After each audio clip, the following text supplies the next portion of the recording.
this morning, I would like to talk on a certain issue about developing church commitment. Muna'y akong ihatag, muna'y akong lecture karong buntaga. Educating for mission, the best approach for developing church commitment. Well, let us remember, di yun nato ni hinumduman, adi yun nato ni kalimtan mga hinigugma. Ang atong misyon is based from Luke 19 verse 10 and Matthew 28:19. Seeking, saving, discipling. You belong to Southern Asia Pacific Division is SD. That is our focus. And through this focus, we have the directional process. First, we want to have revival. We want to equip our church members. And of course, we want to align. We want to collaborate with one another. Every department collaborating with one another. And then we have to call for people who will do the mission. Because we are all chosen for mission. Calling them to participate. And of course, the last one is harvest. That is our direction here in Southern Asia Pacific Division. Let us remember our biblical foundation, the integrated evangelism lifestyle. We are commanded to do all in the name of the Lord Jesus, do all to the glory of God. Atong himuon ang tanan sa paghimaya sa ngalan sa Dios. And then evangelism, seek, save, make disciples. And then lifestyle, the best lifestyle is to love the Lord with all your heart, with all your soul, and with all your mind, and then loving our neighbor. Mao ni ang pinakanindot nga lifestyle, ang paghigugma nato sa Dios o sa paghigugma nato sa isig katao. Of course, we also have to nurture. And the command of Jesus is feed by lamb or sheep. And then we have to disciple. Go and make disciples. Naana sa Mateo 28:19. And then of course, let us not forget also that part of the IAL is reclaiming. Go after that which is lost that you can find in Luke 15 verse 4. So when we talk about integrated evangelism lifestyle, ang punto niya na, it is integral. What is integral means? It means that it follows the concept of incarnation and proclamation. In other words, atong kinabuhian si Kristo sa atong kinabuhi, o dili lamang nga magkinabuhi kita nga naa si Kristo sa atong tagsa-tagsa nga kinabuhi, kundi ato sab imantala. Proclaiming incarnation, making Jesus be in our life, and then proclaiming, sharing the good news. And then, love and truth. Naan ang gugma, kamaturan, nag-uban sila. And then, it should be with actions and reasons. We do it because it is reasonable, it's there in the scripture. And then we have to walk the talk. Sometimes we only keep on talking and talking, but we do not walk the talk. And then it should be with life and lips. Unsay atong gikinabuhian, mausab na ang atong imantala. And then intention and information. In other words, it's not superficial in nature, kundi tinuod-tuod gayod. Unya tinuod-tuod usab nga atong tun-an ang mga prinsipyo labot sa buluhaton sa Ginoo. Again, let us not forget our framework in discipleship. Di gid nato ni kalimtan. Ang atong mandato, first is spirituality. Nganong spirituality? Why spirituality? Because spiritual character, according to Mrs. Ellen G. White, is the very passport to heaven. Dili ang atong kabtangan, dili ang atong theology, dili ang atong position, maoy magadala ka nato sa gingharian sa mga langit. But Mrs. Ellen G. White says, it is only your spirituality, your spiritual character. And of course, our mission, ang atong buluhaton, to make disciples, reaching the world, sharing the gospel, making disciples. The manner of doing it is total member involvement. Og niining kabuntagon, mao ni ang atong pagpakita sa pagduyog sa buluhaton sa Ginoo, total member involvement. Nganong nahimo kitang malampuson mga kaigsunan, it's because we have involved ourselves in the work. Makiglambi kita sa buluhaton sa Ginoo. Og ang atong metodo, dili metodo sa atong mga pangulo, dili metodo ni Pastor Mergal, dili metodo sa Southern Asia Pacific Division, pero ang atong gilantaw, mga igalaan o mga kigsunan, mao ang metodo ni Ginoong Hesus, Christ method alone that will bring true success. That means, ang mga paagi nga ato ning himoon, og ato gihimo na ni mga kigalaan o mga kigsunan, mao ang pag-organize sa atong mga care groups, sa atong mga eskwelahan, sa atong mga simbahan. And of course, the motivating power, the mobilizing power, kanang muduso kanato, kanang muhatag kanato kaisog sa buluhaton, walay lain kundili ang gahom sa balaan nga espiritu. That is our discipleship framework. Dili nato na kalimtan. Well, today, I would like to talk about the issue of church retention and commitment. Siguro, sa mga uban nga mga meeting, gisgutan nining retention. You know, retention is related to commitment. On this issue, I would like to talk on the side of education. There are many reasons why church members are leaving the church.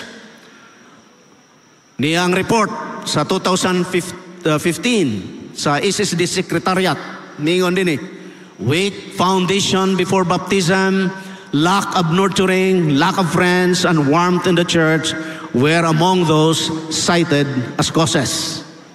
Usani sa daghang mga hinungdan, mga kigalaan o mga kaigsunan, nga usahay dili pa hinog panahon sa bautismo, o niya makulangan kita sa paggalam, and then lack of friends, dili nato ma-introduce sila sa atong mga kigalaan, o niya dili sila ma-assimilate diha sa atong iglesia.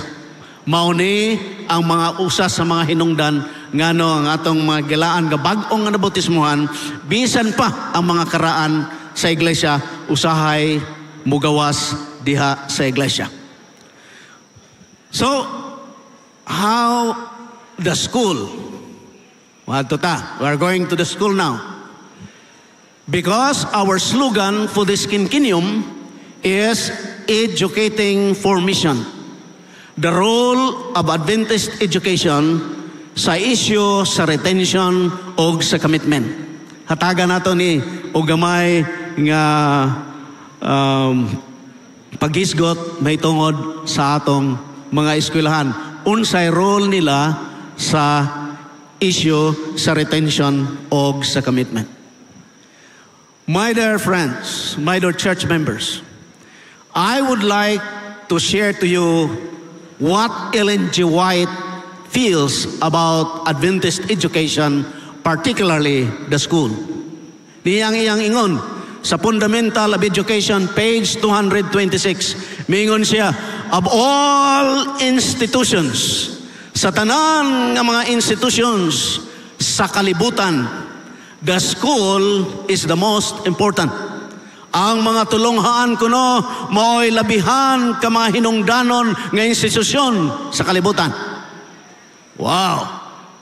What a strong statement from Ellen G. White. Nga naman, ang atong pangutana nining kabuntagon, why the school is considered as most important institution in the world. The first, I have plenty of quotations from Ellen G. White, pero wala man kitay panahon, mukot lang ko siguro mga tulo ka mga quotations gikan sa pinulungan ni Mrs. Ellen G. White. This is what Ellen G. White said, why the school as an institution is an important institution. Number one, the school is the Lord's property. Take note of that. The school is the Lord's property, and the grounds about it are His farm. Propriedad kini sa Ginoo, o ang atong mga eskwelahan, sila ang kaumhan sa Dios. Nganong kaumhan man? Kay gikan sa atong mga tulunghaan, mugawas ang mga magbubuhat. Nga diin sila mahimong mga missionaries, o niya sila makigbahin sa buluhaton sa Ginoo, o diha magmalampuson ang buhat sa Dios. That's why the school is His property and also His farm. The second reason, mingon si Mrs. Ellen G. White, when properly conducted, kung maayo lang ang pagkahimo sa eskwelahan, maayong pagka-manage ang atong eskwelahan, church schools will be the means of lifting the standard of truth in the places where they are established.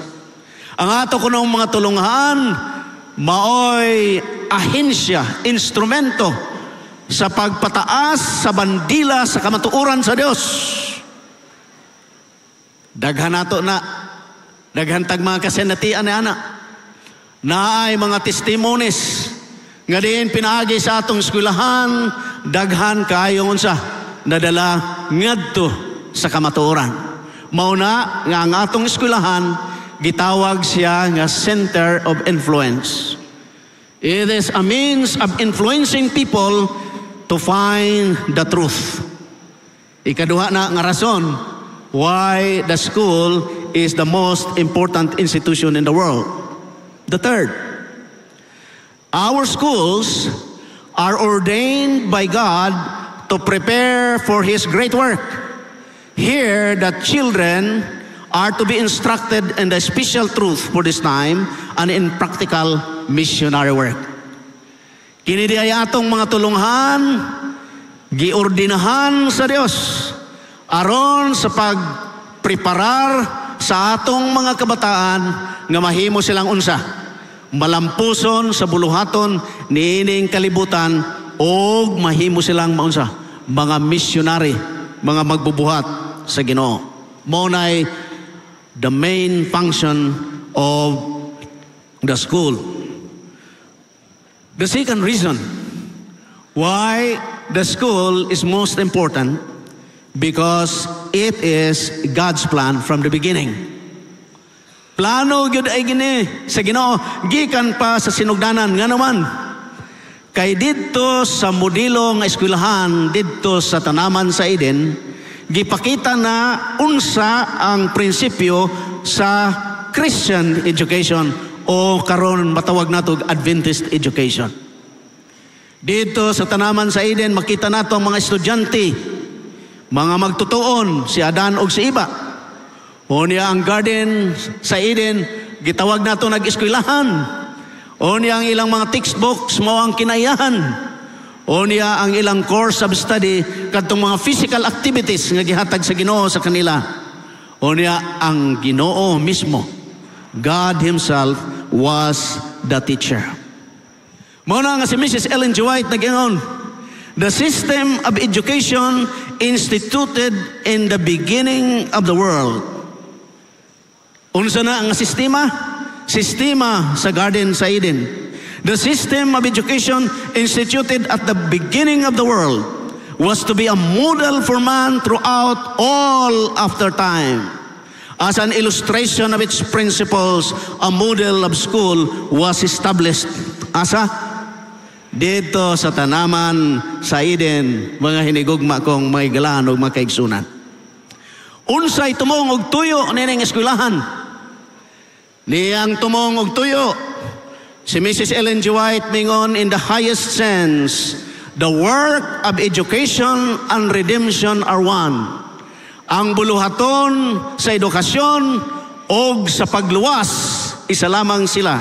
Kay usalaman ang ilang foundation, wala lain kundili si Ginoong Hesus. Unsay goal niya ng education sa tanaman sa Eden? Si Mrs. Ellen G. White mingon, higher than the highest human thought can reach is God's ideal for His children.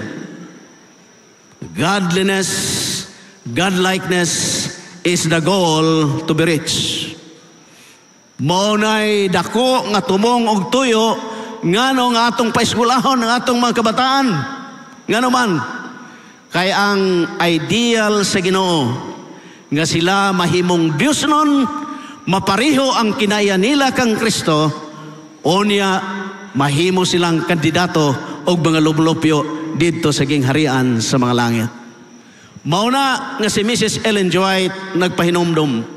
Mingon siya, the great principles of education are unchanged. Wala gyud ni mausab ug dili gyud kinahanglan nga usbon. They stand fast forever and ever, for they are the principles of the character of God.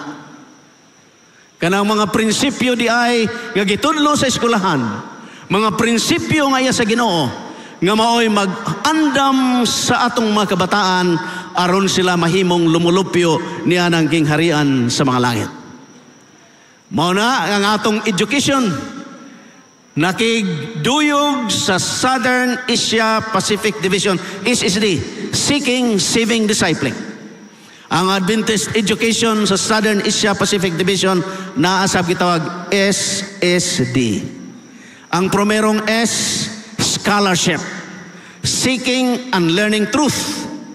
Kamatuoran ngaya sa Ginoo. Ngano man kay ingon ni Mrs. Ellen G. White, character building and the knowledge of God is the true foundation of education. Kanang pag-umol sa kinaya o pagkahibalo, unsa gayud ang kinaya sa Dios. Mao kana ang tinudtod nga pundasyon sa edukasyon. Mao na mga kaigsunan, seeking and learning truth, the truth about God. Of course, letter S is spirituality. Saving by integrating faith commitment. Gusto nato ang atong mga kabataan nga doon na sila'y relasyon ngadto sa Ginoo. Spirituality. Kaysa akong gisulti, ang ilang spiritual nga kinabuhi mao'y maghatod kanila ngadto sa kinabuhi nga walay katapusan. And letter D is discipleship. We want to develop their character para nga mahimo silang unsa. Mahimo silang mga tinun-an ni Ginoong Hesus o sila usab mahimong mga disciples. So with this, makaingon kita, Adventist education is mission. Ang edukasyon Adventista, mga ginikanan, mga hinigugma ko, usa kabuluhaton sa Ginoo. Adventist education is mission. And it follows the biblical mandate. It follows the biblical command. Go, teach, baptize, make disciples. Nindot kayo ning atong misyon. Mga kaigalan o mga kaigsonan, kay sa wala pa siya magsugo, na maingon, go, teach, baptize, make disciples, giunahan niya og pasalig. Mingon siya, all power and authority is given unto me in heaven and earth. Ang tanan nga kagahom gihatag kanako didto sa langit ug dinhi sa yuta. Ug mingon ng Ginoo, ug tungod nining kagahom, tungod nining otoridad, manglakaw kamo, manudlo kamo, bautismuhin sila ug himuha silang mga tinunan. There was that promise. Unya mga galano makaigsunan, gipalig-on pagyod. Kay sa versikulo 20, ang pasalig, mingon siya, I will be with you even unto the end of the world. Maunay nakanindot sa atong mission, mahigalaan o makiksunan, nga naman, there is that power na igahom sa balaan ng Espiritu. What else? There is that promise, the abiding promise of the Holy Spirit, nga ang balaan nga Espiritu makig-uban kanato. So, the goal of Adventist education is the same with the goal of NDRIEL. Education for eternity. That's the focus of the school and the focus of the church. Unsa ang goal, mga higalaan o mga kaigsunan? Atong gilantaw from the seeker to the discipler. So magsukod kita sa seeker. Kanang wala pa sa kamatuoran. Unsa ang gusto nato? Gusto nato sila nga maluwas. 2 Tesalonica 2:14. Kining nagapangita sa kamatuoran, gusto nato silang maluwas. Apan kining mga seeker, gusto nato silang mahimong mga tumutuo kang Ginoong Hesus. Gusto nato nga gikan sa ilang pagpangita, mutubo ang ilang pagtuo. 2 Pedro 3:18, grow in grace and in the knowledge of our Lord and Savior Jesus Christ. Unya, mga igalaan o mga kaigsunan, kung sila mutubo diha kang Kristo, sila maligon. They will become strong. And when they are strong, ang atong goal nga they will be committed to Jesus Christ, that no matter what will happen, they are willing to suffer for Christ. Pareho ni atong duha at tulo ka mga higala ni Daniel. Sa atubangan ni atong dako kayong estatwa nga gitukod ni Nebuchadnezzar. Unya sa diha nga paampon sila. Kining mga higala ni Daniel, mingon siya, nahibalo kami talahoron nga hari nga pagaluwason kami sa Dios. Apan kung dili mangyud kami luwason, dili gayud kami musimba niyanang imahen nga imong gitukod. That is what we want to our young people who will not compromise. Nga dili mo kompromiso sa kalibutan, kung dili mo tindog sa kamatuoran, bisan pa, ingon ni Mrs. Ellen G. White, mahulog ang langit. That's the want of students today. And then we want them to serve. And then after serving, we want them to become disciples, multiplying and becoming disciples. Ang tuyo og tumong niini, mga higalaan o mga kaigsunan, aron nga ang atong iglesia, unsa kuno, mahimong mahingpit ang mga balaan, mga iglesia, mga membro. Unya, for the work of the ministry, mulambo ang buluhaton sa Ginoo. Unya, ang iglesia, unsa? The church will be edified because of what we have done in the school. May galaan o mga kaigsunan, the work of the school is to prepare our students. And in that preparation ay duha ka mga butang nga gihimo sa atong mga eskwelahan. First is transformation of the character of the students. Character building. The second one is knowledge about God. Nga mahibalo sila sa kamatuoran mahitungod sa Ginoo. Nga naman, balikon ako ang gisulti ni Mrs. Ellen G. White. Ingon nga pinakahaligi nga filosofiya sa Adventist education, mingon siya, the great work of life is character building, and the knowledge of God is the foundation of all education. Amen? Wow, beautiful. Mao na ang role sa atong mga tulonghaan. Unsa pay giingon ni Mrs. Ellen G. White niini? Mingon siya, no other science is equal to that which develops in the life of the student the character of God. Wala pa'y sinsya sa kalibutan nga diin mas mataas niini nga muumol sa mga kinaiya sa mga kabataan, unya sila mahimong kandidato o lumulupyo dito sa gingharian sa mga langit. Walay lain nga sinsya sa kalibutan, ingon ni Mrs. Ellen G. White, which develops the student the character of God. Mauna ang tubong og tuyo, mga galaan og mga kaigsunan sa atong mga tulonghaan. Ang tinutuod nga goal, mao ang gisulti sa Counsels to Parents, Teachers, and Students, page 49. Tiyang gingon, Mrs. Ellen G. White, to bring man back into harmony with God, so to elevate and ennoble his moral nature, that he may again reflect the image of the Creator, is the great purpose of the education and discipline of life. Nga makita nato ang atong mga kabataan, nga dili lamang mga lagad nining kalibutan sa eksakto gayod, kundili sila mahimong mga ngalagad niya ng gingharian sa mga langit, nga diin umalabot din sa yuta. So mga galaan o mga kaigsunan, there are two models of education today na ay gitawag edukasyon that is earthly. Edukasyon nga iya lamang pagbansay para sa buluhaton sa kalibutan. Na po ay gitawag education for eternity. Edukasyon nga magbansay sa atong mga bata aron nga sila makaadto niya ng gingharian sa mga langit. Unsay kalainan niini? Well, education that is earthly, it seeks for better, more intelligent, more effective, more successful on this earth only. Ang tumong ug tuyo nining eskwelahan, aron nga ang imong anak mahimo siyang siguro bright, mahimo siyang more intelligent, mahimo siyang more effective sa buluhaton niya, or more successful. Mahimo siyang abogado, mahimo siyang magtutudlo, o mahimo siyang successful businessman. But beyond that, no more. Wala na. Upon my galaan, education for eternity is more on the transformation of the students to the image of Christ. Mao ni ang pag-umol, pagbag-o sa kinaya sa bata, aron nga mapariho kini sa kinaya ni Ginoong Hesus. Okay?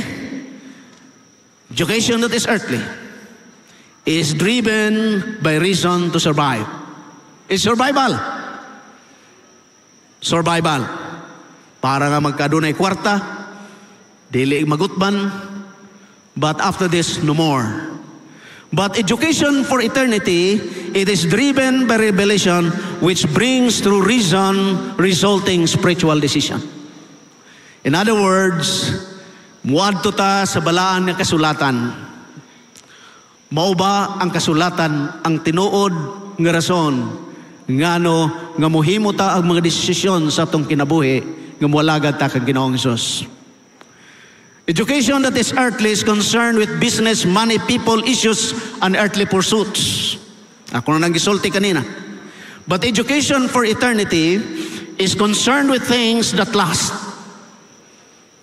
Spiritual character and God's kingdom, the priority is always Matthew 6:33, seek ye first the kingdom of God and His righteousness, and all these things shall be added unto you.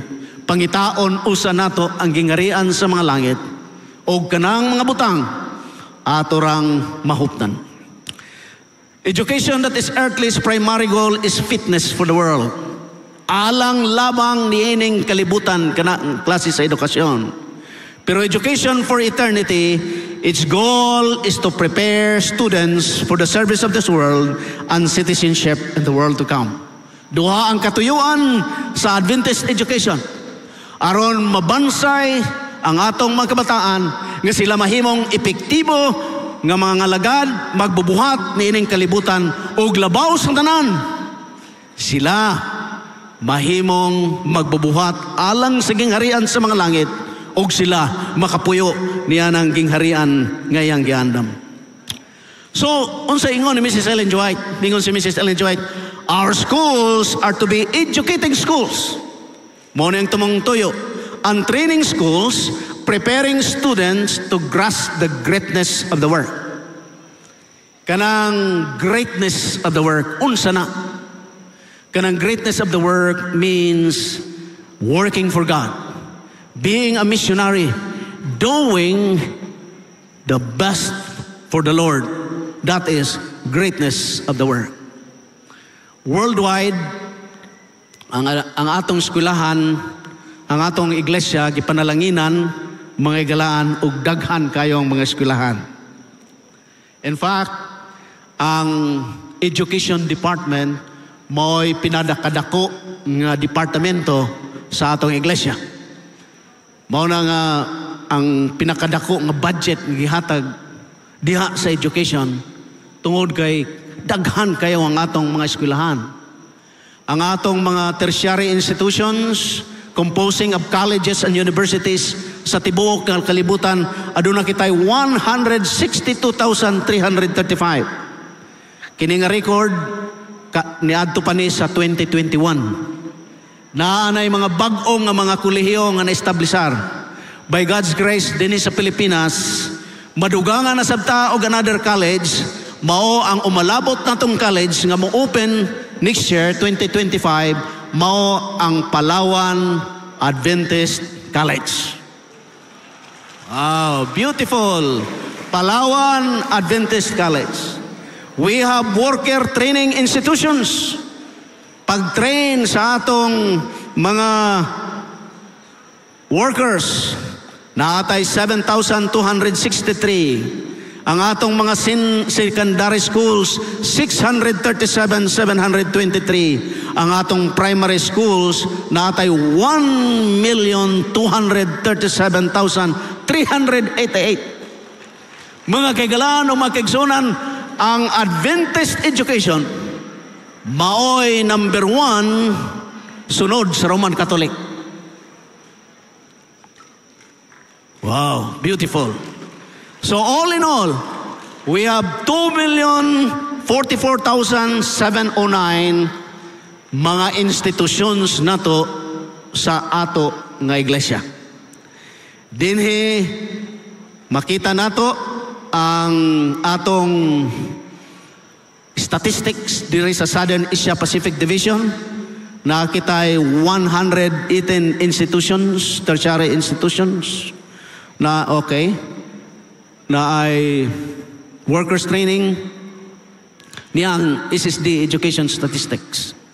Ang atong number of schools nga primary natay 727, secondary schools natay 212, tertiary 18, and in total 957. Pero sa recent namo nga audit mahigala makigsunan, sobra na ni og 1,000 karon.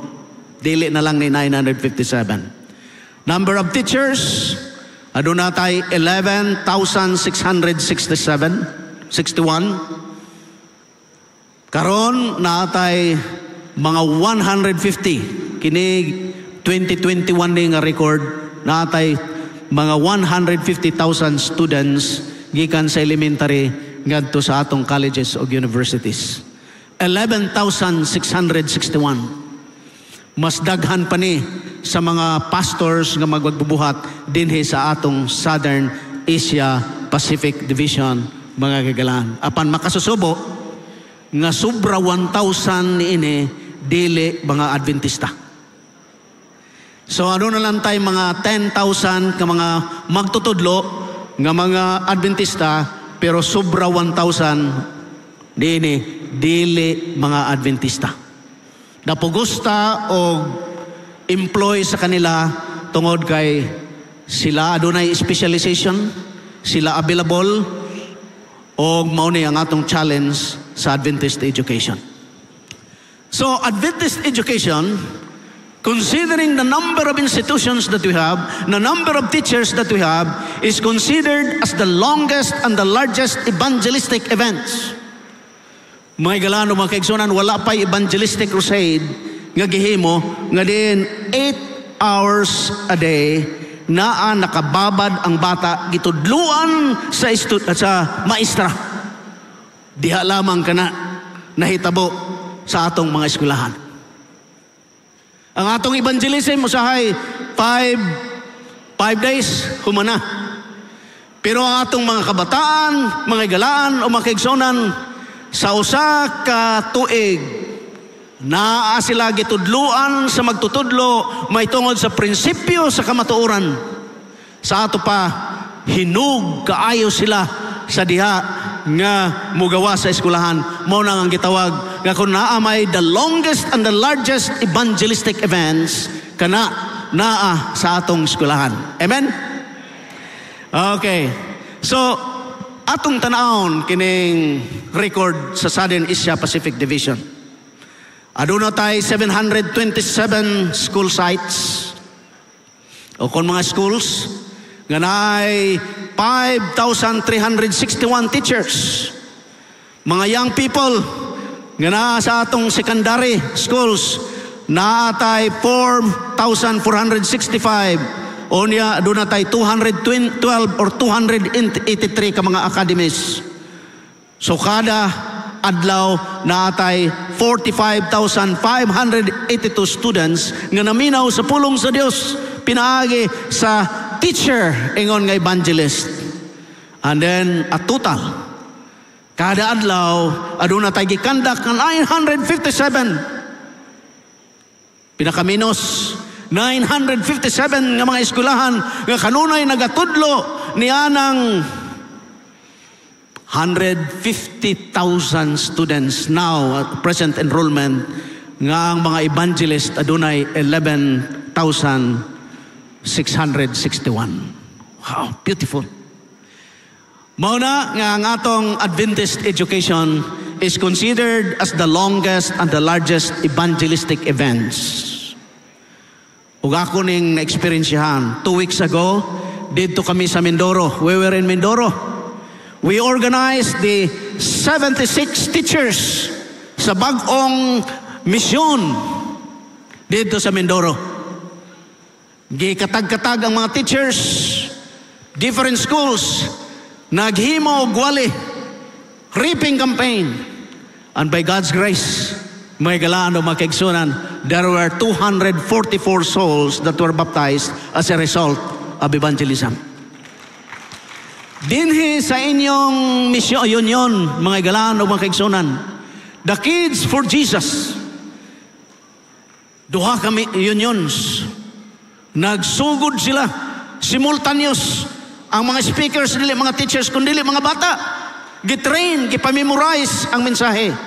And by God's grace, there were more than 1,000 souls that were baptized. This is the power of Adventist education. How about accession and Adventist education? Di ay mga research nga gihimo.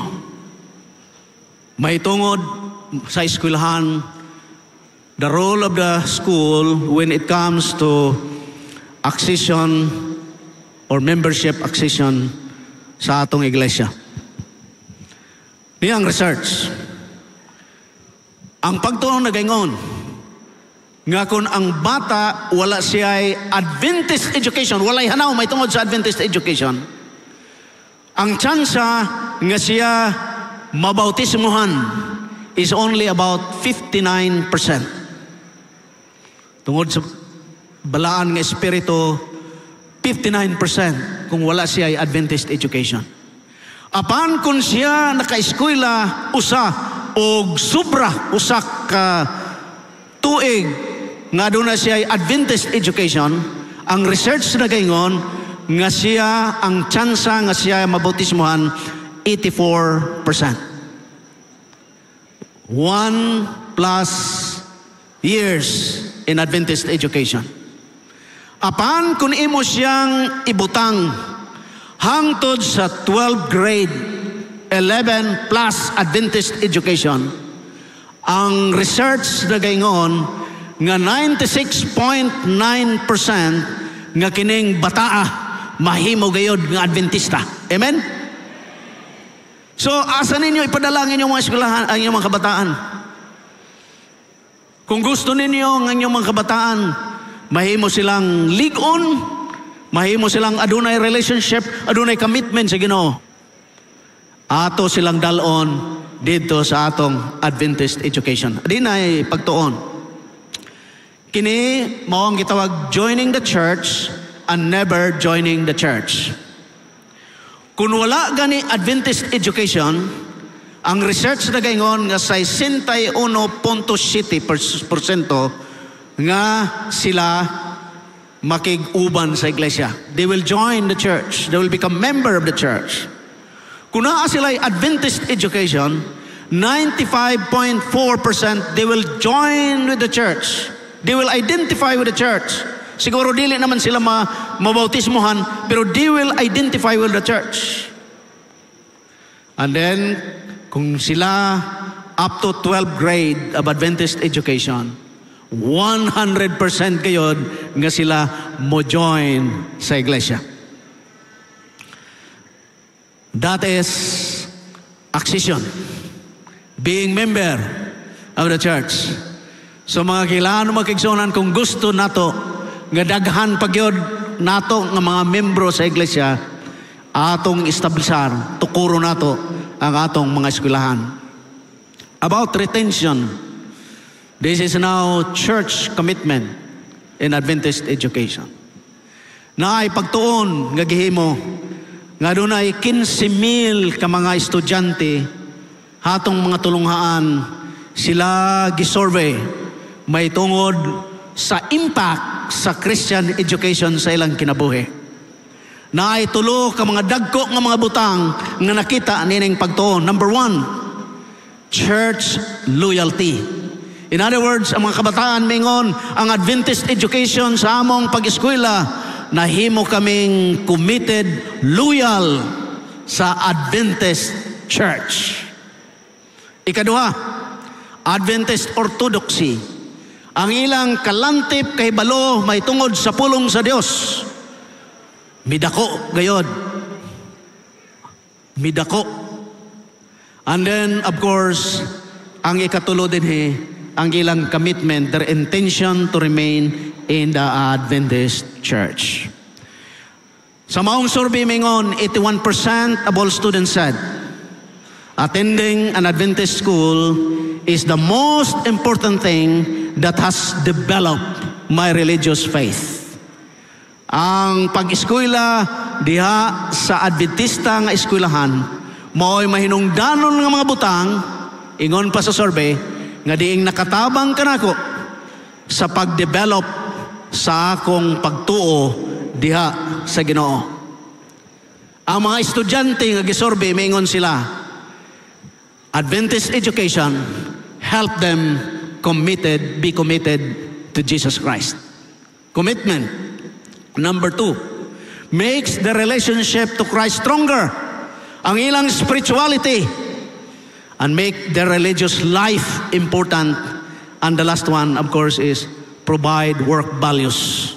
Ang ilang values sa kinabuhi, lahi ni atong mga estudyante nga di ni graduar sa eskwelahan nga dili Adventista. That is what Adventist education does when it comes to church commitment and retention. So what are the advantages of Adventist education? Naralang ko'y 10 minutes. Ako ning dalion. What are the advantages of Adventist education? Of course, ang pundasyon sa Adventist education, makita nato sa Deuteronomy 6:4, sa Shema prayer. Makita nato ang mga prinsipyo sa Adventist education. Unya makita sab nato diha may tungod sa unsaon pagtudlo ang mga bata. Okay. It says, "Hear, O Israel, the Lord our God, the Lord is one." So unsay focus sa pagtudlo? Niining Shema, ang focus mao ang pagbahibalo sa Dios. To know God. Nga naman, kay importante ang bata mahibalo sa Dios. Nganong ang bata dili mahigugma sa Dios ug dili siya mosunod tungod kay nakulangan sa paghibalo may tungod sa Dios. Pero kung ang bata mahigalaan o makigsunan sa nitudtod gayud mahibalo siya kung unsa ang kinaya sa Dios. Kining bata ang sunod niya na mahigugma siya sa Dios. O kung mahigugma siya sa Dios, ang sunod niya na musunod siya sa tinod-tuod gayon sa Dios. Mauna nga ang Shema mingon, "Hear, O Israel, the Lord our God, the Lord is one," to know God. Nga naman, "For it is the Lord who gives wisdom, from His mouth comes knowledge and understanding." Deuteronomy 6:5, "Ye shall love the Lord your God with all your heart, with all your soul, and with all your might." The atmosphere of Adventist education sa mga classroom may galaan, the atmosphere of instruction is always love. Dili nimo na makita sa gawas, but the mode of instruction, the atmosphere of instruction is love. The scope of instruction is holistic and comprehensive. The motivation of education is always love rather than fear. Mao na ang gitudlo sa Ginoo, gugma, ug makita nato ni sa atong mga eskwelahan. So there are great truths of Adventist education. It is Christ control, it is Bible integrated, it is student related, it is socially applied. Socially applied. Ang bintaha sa Christian education tungod kay kining mga bataa ma-prepare sila sa buluhaton sa Ginoo ug usab sila makakaplag og mga kapika sa kinabuhi nga diin magtinambayayongay sila sa buluhaton sa Ginoo. And then ang mga prinsipyo nga ilang natun-an sa eskwelahan ila sabning i-apply sa diha nga tuan na sila sa gawas nagahimo sa buluhaton. So what are the distinctive features of Adventist education? Educational programs that prepare students for meaningful, productive, and God-centered lives. The course of studies focus on the holistic, harmonious development of the student with special emphasis on character development. So kanang upat, mental, social, spiritual, physical, gihatagan gyud na og emphasis o niya ang character development, pag-ugmad, pag-umol sa kinaya sa bata. Every teaching, learning activity incorporates a redemptive purpose. Mao na nga mahibulong mo nga atong eskwelahan ay gitawag integration of faith and learning. Ano man, kada subject matter na gyud ay component may tungod sa gugma sa Dios. Unsaon nga sila mahimong unsa? Mahimong matinud-anon nga mga Kristohanon.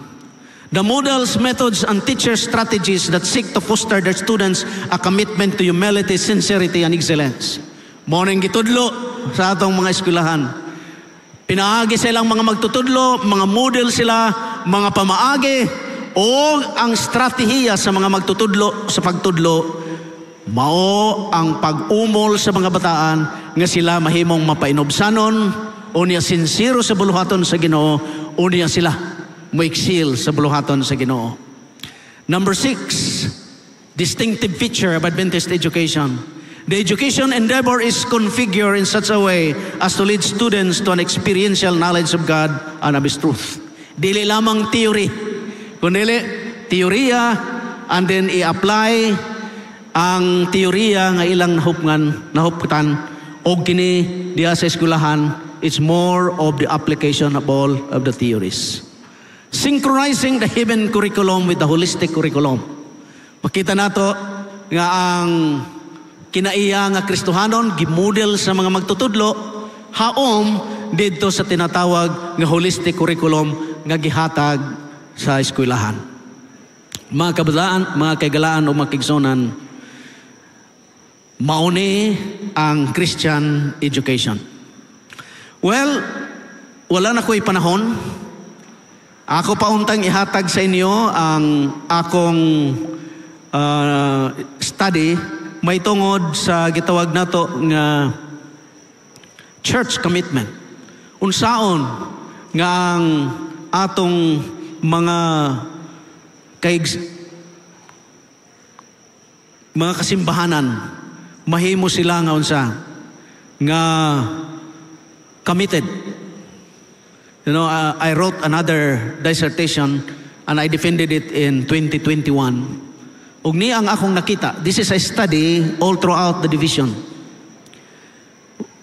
Akong nakita, sumala sa pagtuon, nga ang church members characteristic, aduna siya'y impluensya, contribution, ngadto sa overall commitment sa iglesia. Okay, number 1, unsang mga factors: doctrinal knowledge, family orientation, sense of belongingness, and sense of mission. Kung ang membro sa iglesia, mga galano, makigsunan, nahibalo sa atong doktrina gayod, o niya maayo ang iyang family orientation, walay away-away diya sa puluyanan, na ay worship, maayong pagagiyang mga bata, o niya na ay sense of belongingness. In other words, pag adto niya sa iglesia, giatiman siya maayo, murag na belong siya, part siya sa iglesia, o niya sense of mission. siya nakiglambigit sa buluhaton sa Ginoo, mga kagalaan o mga kaigsunan, mahimo gayud siyang committed diya sa iglesia nga diin magapabilin siya. What else? Naay mga factors sa church commitment sa ginahimo nato sa church. Unsa ni? Orientation and recognition ni atong mga bag-ong mga membro sa iglesia, church visitation, pagpamisita sa atong mga membro, involvement in church programs, meeting needs of members, conducting church worship, orientation, church visitation. Magilaan o makigsunan mo ni nga mga factors na akong nakita. Daghang mga factors nga gi-appeal dito sa survey, pero mao ni ang hinggawas. Miingon sila nga kanang orientation and recognition sa bagong mga membro, church visitation, involvement in church program, meeting the needs of members, conducting church worship. Kini sila himo nga sila committed diya sa iglesia. Unsa pa? Ako rin ang diretsohon. Naay mga features sa spiritual, sa ministry sa iglesia nga diin kiniusab makalambo sa ilang spirituhanon. Ayaw mo ka balaka ng mga RR na sa statistics. Pero mao na yung nakita sa atong pagtuon. Unya, naghimo ta og church commitment model nga diin ang pagtuon nagahisgot nga ang spirituality may gitawag direct effect o indirect effect diha sa relasyon sa features of church ministry and church commitment. So sa diha nga mo increase ang spirituality sa igsuon nato diha sa iglesia, mo increase sab ang iyang features mga ginahimo diha sa iglesia, features of ministry. The same with your characteristics. Sa diha ang atong spirituality mo increase, ang ato sab nga members characteristics, knowledge nato sa Ginoo mo increase sab. So ang spirituality dako gyud og kahimuan mga kaigalaan og mga kaigsunan. So unsang implikasyon niini? Kinahanglan ang atong iglesia mahimong caring and meeting the needs of members. There must be quality worship in our church. There should be support groups or small groups. Tungod kay may na-appeal maning small groups nga doon na siya relationship. Kinahanglan ay involvement and participation sa atong mga church members. Maayong conflict resolution diya sa iglesia. Tungod kay dili gani maayong pagka-resolba ng atong mga gitawag nato konflikto diya sa iglesia. Mao na usa sa mga dako nga hinungdan nga manggawa sila sa iglesia. What else? Church communication.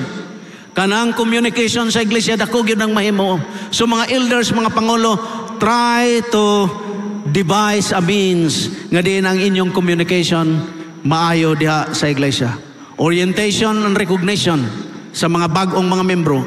Missional leadership. Ang atong mga pangulo kinahanglan makiglambigit gayud sa buluhaton sa Ginoo. Unsa pa? Local church elder. Kinahanglan caring ang atong mga church elder. O niya manatay mga visitation nga paghimuon diha sulod sa iglesia. And then makiglambigit ta sa buluhaton sa Ginoo. Kung kini atong himuon, mga higalaan o mga kaigsunan, ang atong iglesia magapabilin, ang atong mga membro magapabilin diha sulod sa iglesia.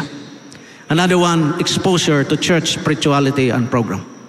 Mga higalaan o mga kaigsunan, daghan pang mga butang ang akong ihatag unta sa inyo, apan wala na ko'y panahon. Ako ning tapuson, nining usa ka quotation.